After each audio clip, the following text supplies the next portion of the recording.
पवित्राणाय साधूनाम विनाशाय च दुष्कृताम।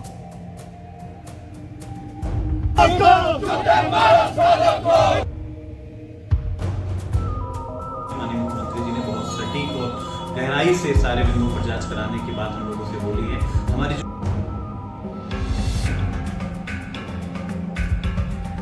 योगी जी की जो घोषणा हुई है, जिसमें उन्होंने एक कमेटी गठित की है।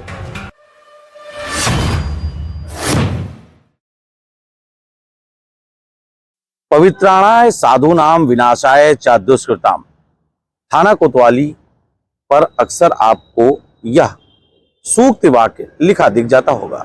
यह सूक्ति वाक्य गीता के उस चौथे अध्याय से लिया गया है, जिसमें यह बताया गया है कि दुष्टों के विनाश के लिए मैं जन्म लेता हूं। इसका शाब्दिक अर्थ ये लगा सकते हैं कि जब भी किसी प्रकार से कोई गलती या कोई दुष्टता की जाती है तो उसको उस कर्म के हिसाब से सजा भी मिलती है। ऐसी ही सजा कुछ उन लोगों को मिली है जिनको लेकर अखिल भारतीय विद्यार्थी परिषद के तमाम कार्यकर्ता लगातार शिकायत कर रहे थे। इसमें एक तो मामला ऐसा था कि जहां एक समय में ये बात कही जा रही थी, उनकी बातों पर विश्वास नहीं किया जा रहा था, लेकिन अब वही बातें पूरी तरीके से न सिर्फ सत्य होती हुई दिखाई पड़ रही हैं, बल्कि उस पर पुलिस को अमल भी करना पड़ रहा है। ऐसा ही मामला बाराबंकी में हुआ। एबीवीपी के छात्रों ने कहा कि जब उनका प्रदर्शन चल रहा था, उस दौरान वहां पर कुछ बाहरी लोग आए थे। इस शिकायत के बाद जब इस पूरे मामले में एफआईआर दर्ज होती है तो उसमें एक के बाद एक गिरफ्तारियां होती हैं, और ये गिरफ्तारियां बताती हैं कि एबीवीपी के शिकायत द्वारा जो शिकायत की गई थी वो 100% सही थी। ये आंकड़ा गिरफ्तारी का लगातार बढ़ता जा रहा है। प्रति दिवस 2-2 लोग करके गिरफ्तार किए गए। इस पूरे मामले में सबसे पहले उदयराज तिवारी और उसके साथ आजाद सिंह, अंकित, विपिन और भी रोहित और भी लोग गिरफ्तार किए गए। कुल मिलाकर इस पूरे मामले में अब तक 6 लोगों की गिरफ्तारी हो चुकी है, और इन पर आरोप है कि इस पूरे मामले में उन्होंने बलवा कराने का प्रयास किया, या यूं कह लीजिए कि लोगों को उकसाया, लोगों पर लाठियां चलाई, और यह परिणाम ये हुआ कि मामला खूब बड़ा हो गया।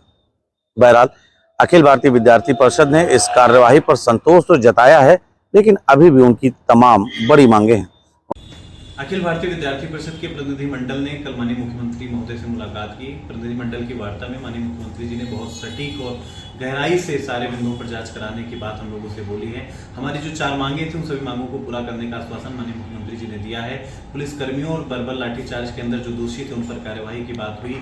साथ ही साथ जो 6 उपद्रवी गुंडे थे उनको गिरफ्तार कर जेल भेजा गया है। छात्रों का निष्कासन वापस हुआ है, और इस पूरे मामले में बुलडोजर एक्शन हम सब ने देखा है। साथ ही साथ जो अभी और अवैध निर्माण या कब्जा है उनको भी कब्जा मुक्त कराने की बात माननीय मुख्यमंत्री जी ने कही है। और साथ ही यह भी कहा है कि रामस्वरूप विश्वविद्यालय पर एक बड़ी कार्यवाही, एक निर्णायक कार्यवाही हम करेंगे, और इस माध्यम से पूरे प्रदेश के शैक्षिक संस्थानों को ये संदेश जाएगा। आज हम सब ने देखा कि प्रदेश सरकार के द्वारा मान्यता की जांच के आदेश के लिए कमेटी की बात पूरे प्रदेश के अंदर कही गई है। तो ये पूरा आंदोलन एक सकारात्मक दिशा में आगे बढ़ा है, और हम विद्यार्थी हितों के लिए संघर्ष जारी रखेंगे।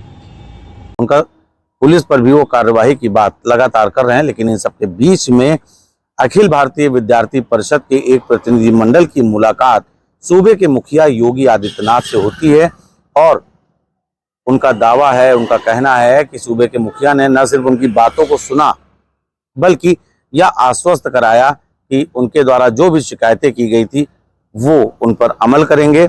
और उसका परिणाम साफ तौर पर देखने को मिल गया कि अखिल भारतीय विद्यार्थी परिषद के कार्यकर्ता जिस शिकायत पर, जिस मांग पर अड़े थे, वह हर एक मांग उनकी सही निकल कर आ रही। फिर चाहे वो LLB की मान्यता की हो, या फिर अवैध कब्जे की हो, या फिर वो शिकायत जिसमें उनके द्वारा यह कहा जा रहा था कि बाहर से लोग आए थे और उन्होंने माहौल बिगाड़ने का प्रयास किया था। ये तमाम वो बातें थी जो सीएम योगी आदित्यनाथ के सामने रखी गई थी।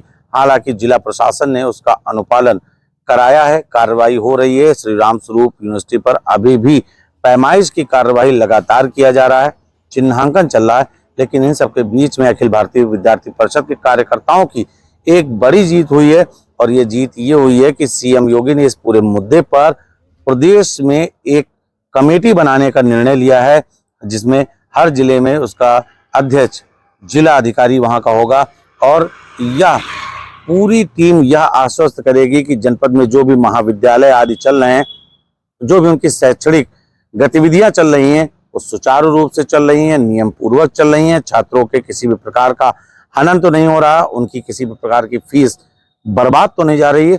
निश्चित ही एक बड़ा कदम है। और बाराबंकी रामस्वरूप विश्वविद्यालय प्रकरण के बाद बहुत सी चीज़ें संज्ञान में आई हैं जो अनियमितताएं विश्वविद्यालय या महाविद्यालय कर रहे थे। इनको चेकिंग के लिए भारत सरकार का समर्थ पोर्टल, उससे सरकारी विश्वविद्यालय तो संबद्ध कर दिए गए थे, लेकिन निजी विश्वविद्यालय और स्व पोषित महाविद्यालयों में क्या चल रहा है, इसकी आंकड़ा या इसके डेटाज आना थोड़ा दुष्कर कार्य था, क्योंकि लगभग प्रदेश में 8,000 के करीब महाविद्यालय हैं और लगभग 49 निजी विश्वविद्यालय हैं। तो अभी योगी जी की एक जो घोषणा हुई है, जिसमें उन्होंने एक कमेटी गठित की है जो शपथ पत्र लेगी प्रत्येक निजी विश्वविद्यालय से और महाविद्यालयों से कि वो कितने कोर्स चला रहे हैं, सब कोर्स मान्यता प्राप्त है कि नहीं है, कितने छात्रों ने उसमें एडमिशन लिया है, क्या स्थिति है पूरी एजुकेशनल, वो उस स्थिति का उनको शपथ पत्र देना पड़ेगा। और एक स्थानीय स्तर पर वरिष्ठ पुलिस अधिकारी, वरिष्ठ प्रशासनिक अधिकारी और वरिष्ठ शिक्षा क्षेत्र का अधिकारी उस कमेटी में होगा जो जांच करेगा। अगर जो गलत पाया जाएगा तो दंडात्मक कार्रवाई होगी, और यदि किसी ने ऐसा कर दिया है कि एडमिशन ले लिए हैं तो छात्रों को मय दंड के उनको शुल्क वापस करना होगा।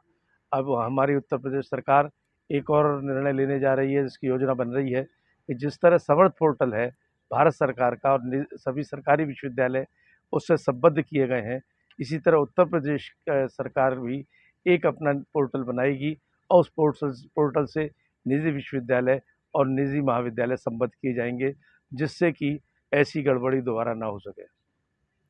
हम आपको बता दें कि केंद्र सरकार के द्वारा इससे पहले इस प्रकार का एक पोर्टल चलाया जाता था जिसे समर्थ पोर्टल कहते हैं, और उसी आधार पर अब उत्तर प्रदेश में भी एक ऐसा पोर्टल बनेगा जिससे सारे महाविद्यालय जुड़ेंगे। तो अखिल भारतीय विद्यार्थी परिषद की जो यहाँ पर उन्होंने धरना प्रदर्शन किया, इस धरने प्रदर्शन के बाद पूरे उत्तर प्रदेश में इसका असर दिखाई पड़ा और आखिरकार उत्तर प्रदेश की योगी सरकार ने इस पूरे मामले पर बड़ा फैसला लिया और इसका आदेश भी अब जारी हो चुका है। इस पूरे मामले में जहां एक तरफ गिरफ्तारियां हुई और उसके बाद कमेटी बनाकर जांच करने की जो बात आई, वो भी अब सामने निकल कर आ रही है और इसको लेकर अब जांच शुरू भी हो गई है। और इसमें कहीं ना कहीं छात्रों का जो भविष्य है वह अब अंधकार में नहीं रह पाएगा, क्योंकि इससे छात्रों के अधिकारों को बल मिलेगा और तमाम विश्वविद्यालयों की जो मनमानी है उस पर एक रोक भी लग सकती है। बहरहाल इस पर अखिल भारतीय विद्यार्थी परिषद ने स्वागत भी किया है और अभी उनका यह भी कहना है कि तमाम ऐसे छात्र हैं जिनकी फीस ली गई थी, उन्हें फीस भी वापस कराई जाए। बहरहाल जिस तरीके से ये मुद्दा पूरे उत्तर प्रदेश में बढ़ा था, इस पूरी घटना के एक हफ्ते के बाद सीएम योगी आदित्यनाथ ने जब उस प्रतिनिधि मंडल से मुलाकात की, तो ऐसे में अब यह लग रहा है कि मामले में एक बड़ी कार्रवाई होगी और इस कार्रवाई के साथ साथ पूरे इस मामले का पटाक्षेप हो सकता है। आगे क्या होगा ये तो समय बताएगा, लेकिन मौजूदा समय में लोग यह कहते हुए नहीं चूक रहे हैं कि अखिल भारतीय विद्यार्थी परिषद ने जिस प्रकार से इस मुद्दे को उठाया था, कहीं ना कहीं उन्हें उनके उद्देश्य में सफलता जरूर मिली है। सहयोगी बबलू के साथ मैं नीतीश मिश्रा।